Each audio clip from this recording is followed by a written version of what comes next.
series of talks, we were looking at how to live hopeful lives. We want to live a life full of hope. At Easter, we see how Jesus offers us new life and new hope in him. And the question we want to ask ourselves in this series is then, how do we step into, how do we live that life full of hope? Shoned, who is our youth pastor, kicked us off last week by talking about how we feed and grow our hope by living a life of prayer. Prayer is foundational for anyone who wants to live a life full of hope. And then this week, I want to talk about vision. To live a hopeful life is to live a life with vision.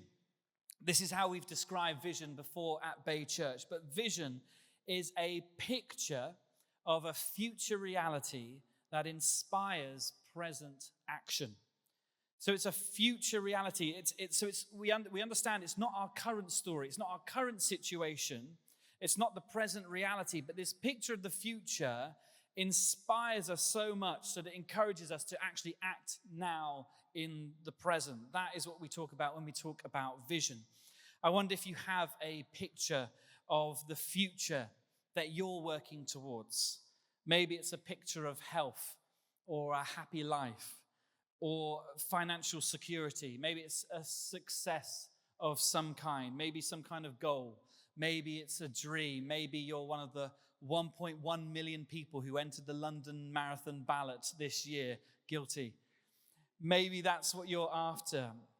But I find when we're talking about vision and goals, it's so easy to live life looking inward.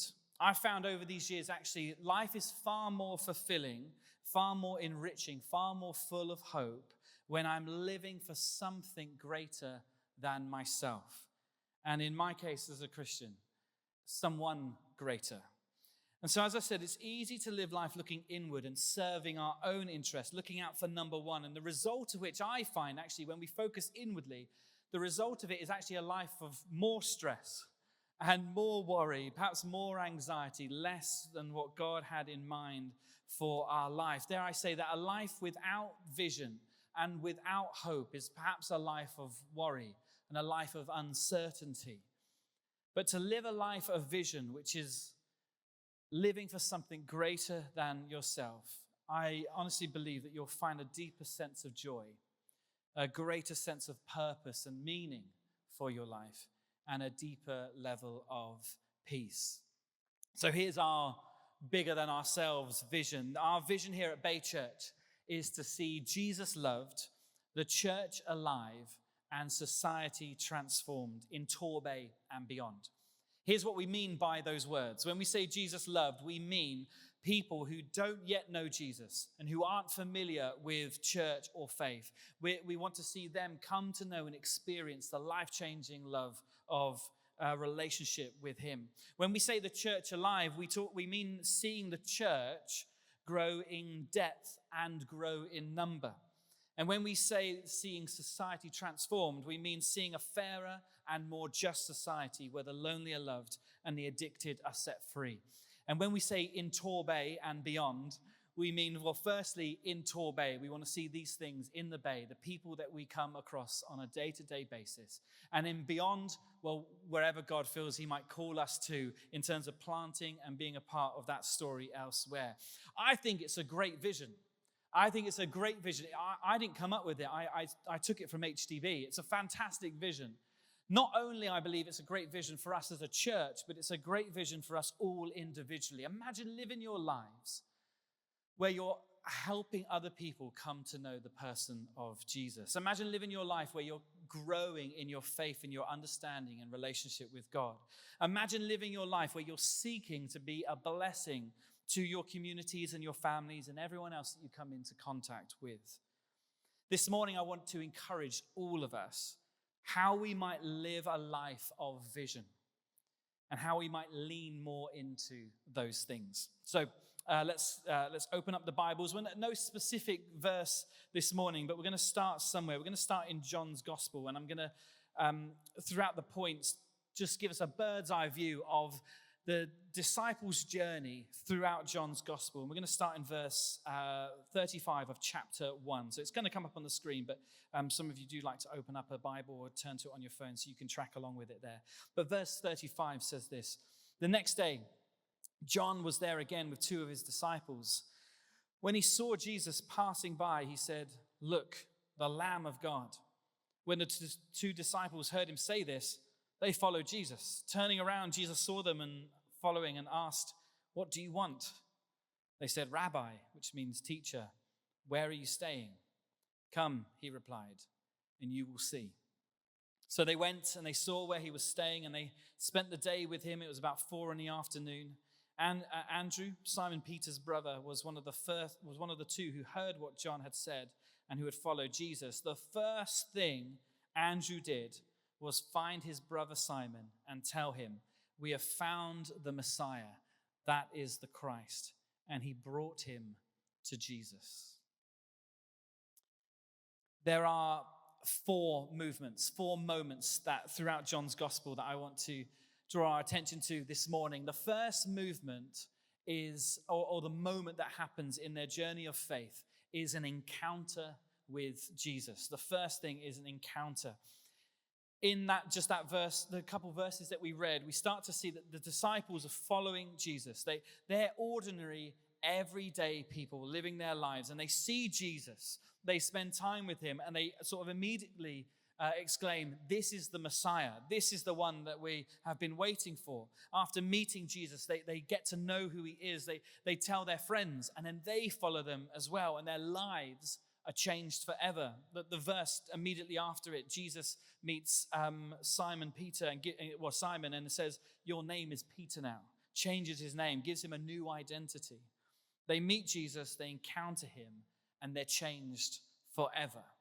This is what we talk about with an encounter with Jesus. And it's possible to meet Jesus in the same way today. Here at Bay Church, we run the Alpha course, Alpha is an opportunity to explore some of life's big questions, the big questions of faith and the meaning of life. And we explore it through the Christian perspective. And we've done Alpha many, many times here. And the turning point on someone's journey of faith on Alpha, some of the key moments, is when they encounter Jesus on the course and have this experience that changes their life forever.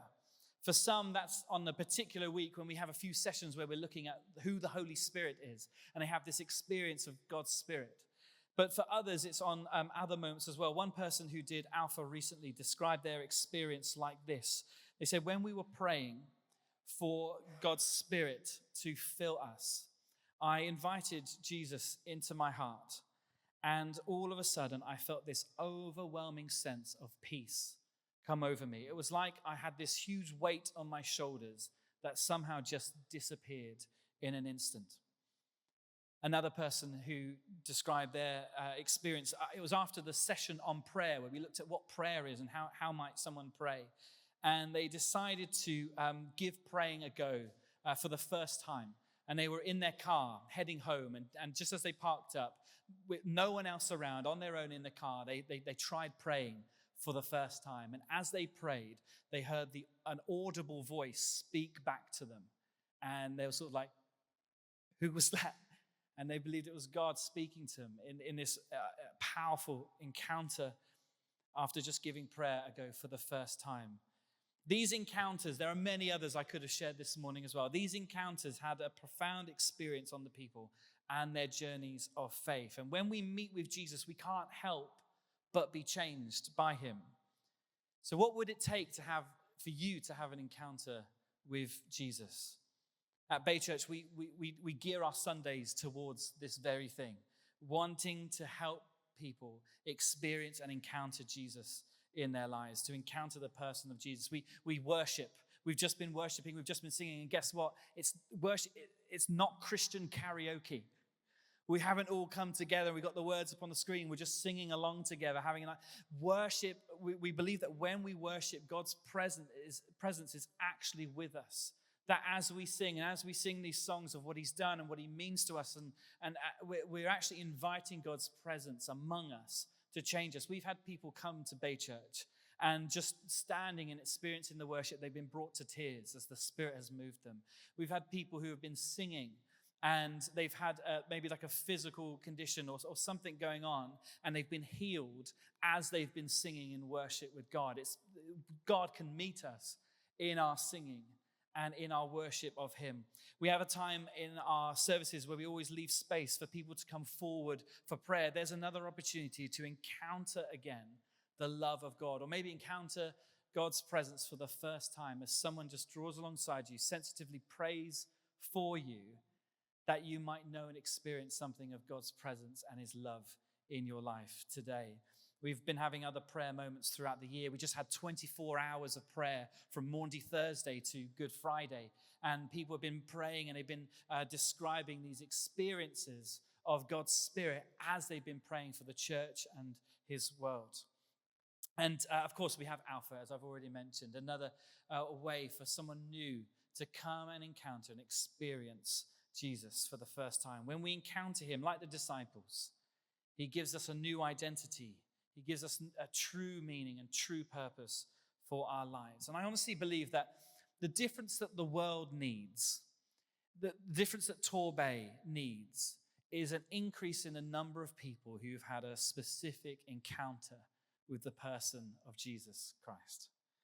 So that's the first thing we need to do in our journeys of faith, is look for an encounter with Jesus. The second movement is to expand our faith in Jesus. After meeting with Jesus, the disciples, the following chapters, they begin their journey and they start spending time with Jesus. They start learning from him and training under him and growing in intimacy and knowledge of him. This encounter that they have turns into a relationship. We need to expand and enlarge our faith and our relationship with God, and it will have a major impact on our lives. When we learn and when we expand our faith, it has a dramatic impact on the worries and the fears that we carry. It helps direct our attention away from ourselves and towards God and all that he is doing. When we expand our faith, it helps us to live in the hope that he offers us. A life of faith isn't just about a one-off encounter. It's meant to be this ongoing relationship. So Fiona, my wife, we met, the first time we met was back in 2010. And we were both 20 years old at the time in Brighton. But our first encounter was an interesting one. So I turned up at this church in Brighton to attend an Alpha course, and I met Fiona. And I thought, whoa, she's 27. She must be 27 because she's like leading an Alpha group of students. She seemed very, very mature. She came across very mature. Fiona, looking at me, asked if I had ID for the pub afterwards because she thought maybe I was 17 or something. But after we got past that, we realized we're the same age. This is all good. We had a really, really lovely evening after Alpha, just getting to know each other and talking. But I wanted to know more. I couldn't imagine now going back to my friends and saying, I've met someone amazing. And that just being it. It's like, oh, great, I just met someone amazing. No, I wanted to grow and develop the relationship. I wanted to grow more and more in love with her. Jesus wants to grow in our relationship with him. Jesus wants us to grow in the depth of our love for him. The way we do that at Bay Church, we make things so easy for everyone, don't we? Bay Church, we have groups, firstly.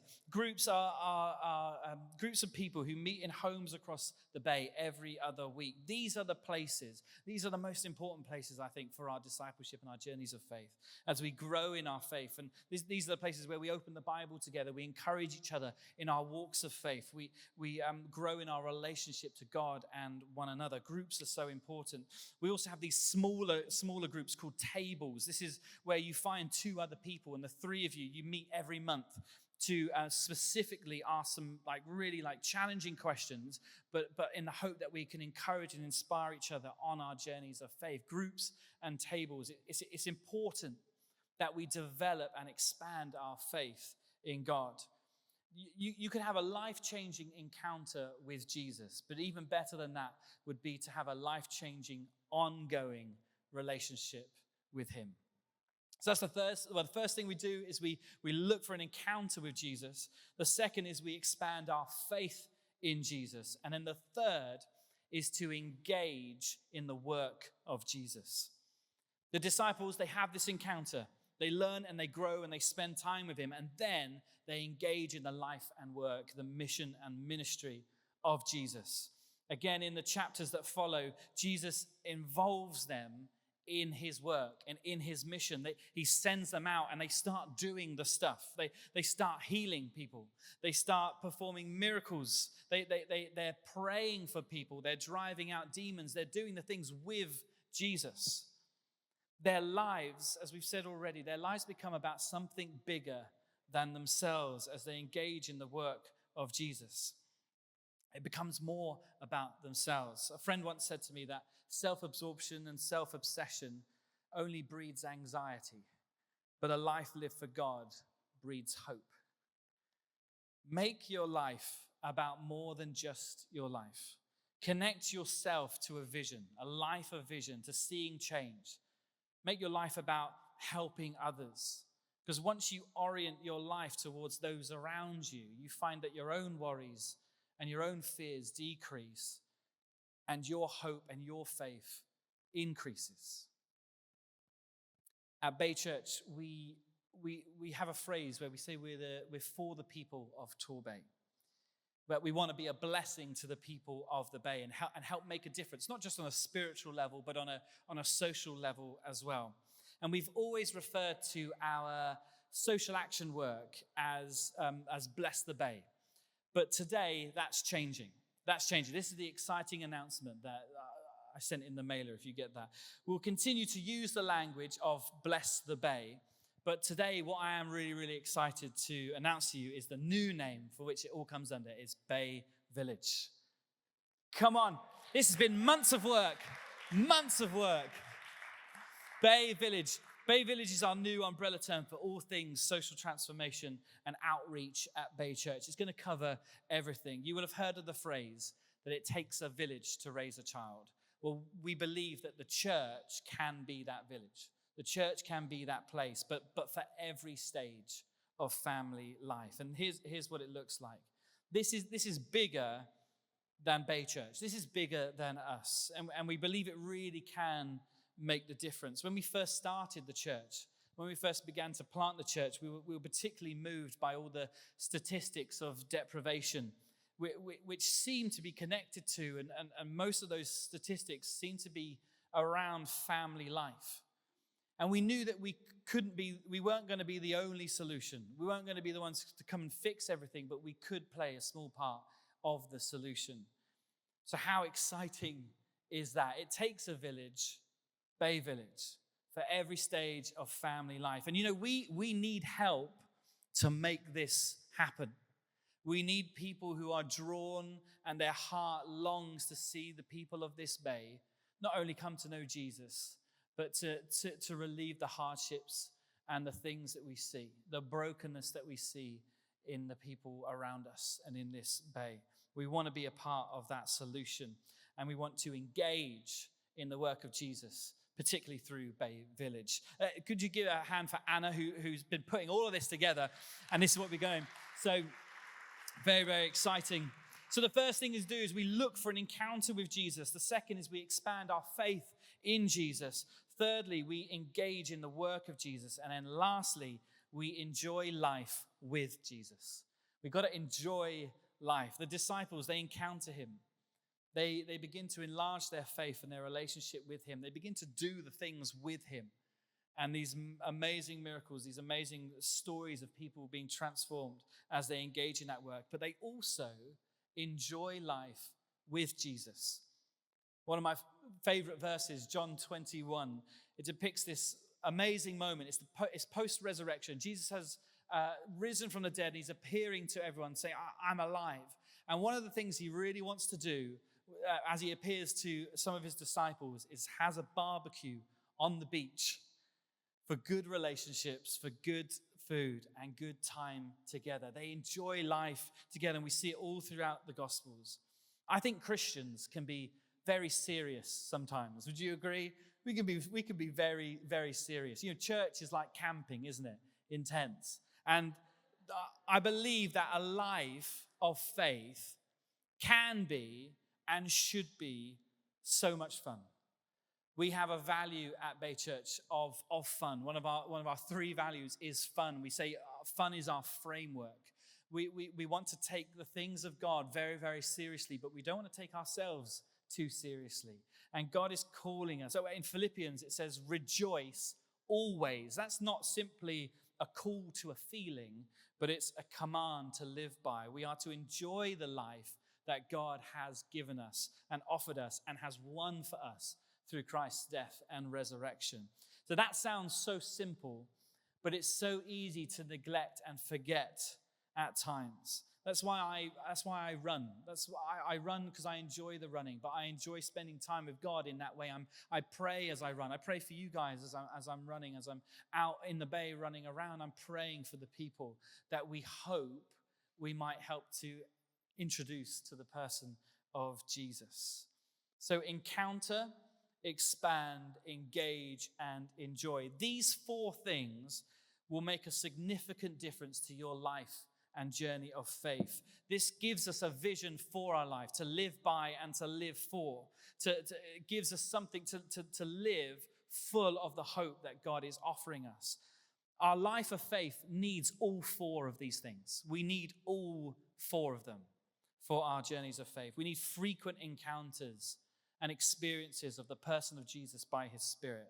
We need to be consistently growing in our understanding and depth of our relationship with Jesus. We need to regularly engage in the work of Jesus and his kingdom building work in this world, in this bay, in our communities. And we need to regularly be enjoying the life that God has given us. We need all four. But each one of these can actually become a problem if we focus entirely on just one of them. If we focus, sometimes we get stuck in our faith. Sometimes we get stuck. Faith can feel stale, or it can feel like it's labored, or it feels like sometimes in life we feel like we're lacking the vision, we're lacking this energy, and often it's because we've got stuck or focused too much attention on just one of these. If we keep looking for encounters with Jesus as the answer to our problem, then we can become indifferent. An encounter with Jesus is meant to be the beginning of a journey. So if we don't do anything with this encounter, if we don't see our lives changed, if we don't see any action as a result of it, then we can become indifferent to these encounters because they just stop making a difference. Maybe coming to church, it's just going through the motions. I turn up and I go home and nothing really has changed within me. We can become indifferent to the experience and the encounters of Jesus, or we can become immune or unaffected by these encounters. If we're constantly trying to expand and enlarge our faith, we're trying to learn more, we're head in the books and understanding and all of this, we're growing deeper in faith with him. The danger is that we can become incredibly insular and inward looking and inward focused. We forget what's going on in the world around us. We can become obsessed with the manual and forget to drive the car. But then the problem, if we're always engaging or always active, always doing something, is that we can become ineffective. We can get burnt out. We can get a little bit disillusioned. We can get tired. And ultimately, our work that we're putting our hands to can become ineffective. Then finally, the issue of always looking for fun and enjoyment is that we can become a little bit individualistic. We can spend all our time just trying to make us happy, looking for fun and focusing on ourselves. It becomes what we call hedonism. Or it can become unsatisfying because the things that we're trying to just enjoy and go after can let us down because ultimately they can't satisfy us or fulfill us quite like Jesus does. And so each of these can become a problem if we get stuck focusing too much on them. But there is a solution. And I think maybe each one of us could place ourselves on this wheel here, where maybe you're feeling indifferent. Maybe you've been coming along to Bay Church and you feel like, maybe I have just gone through the motions. These encounters, these times of worship, it's not really changing, not really doing anything. Or maybe you're feeling stuck maybe just focusing on yourself, or maybe you feel burnt out tired and weary? Well, the answer is, when feeling stuck in any of these ways, however you might be feeling, the solution is to just move yourself along the wheel one more space, like this. So if you had an encounter with Jesus, but you feel as if maybe you're getting indifferent, that's when you need to expand and enlarge your faith. You need to go deeper. You need to explore more, learn more, grow closer to Jesus. You need to try and make sense of the encounter and the experience that you've had. What was that experience for? I need to learn and go deeper. But maybe if you're in danger of becoming insular, self-focused, then you need to move around to engage. Take this faith that you've been learning, take this faith that you've been growing in, and put it to use in God's world. Put it to use somewhere. Join a crew. Serve, help out with the Bay Village, and move to engage with this faith that you have. Or maybe if you feel as if though you've been engaging and you've been going for it and you're just becoming ineffective, burnt out, tired and weary, then you need to move yourself around to enjoy. You need to book in some time with some friends just for fun, no agenda. You need to find that thing that gives you life, that refreshes you, and do that with Jesus. But if you feel like you've been prioritizing fun and you're beginning to feel, maybe I'm focusing on myself too much, maybe everything's centered around your own things, your own pleasure and enjoyment, then you need to refocus. And the best way to refocus, the best way to re-envision your life is to have an encounter with Jesus. So you need to come forward for prayer. You need to ask for God's Spirit to fill you. You need to maybe raise your hand in worship, go all in worship, and ask God's Spirit to move in your heart and in your life. The point, as I said, you need all four. You can't say, well, I'm just going to not do one of them. You do need all four. But at times, you need to refocus on a specific one if you begin to feel stuck or lacking vision for your faith. The writer of the book of the Hebrews says this, that through Jesus' death and resurrection, we have this hope. And he describes this hope as an anchor for the soul. And it says it's firm and secure. And when God gives us this hope, this firm and secure anchor for our lives, what also comes with it is then a vision to live for, because we are called to live for more. If we were fully alive to these things as individuals and as a church, then I do honestly believe that we will see Jesus loved, the church alive, and society transformed in Torbay and beyond. Amen. Amen. Should we stand?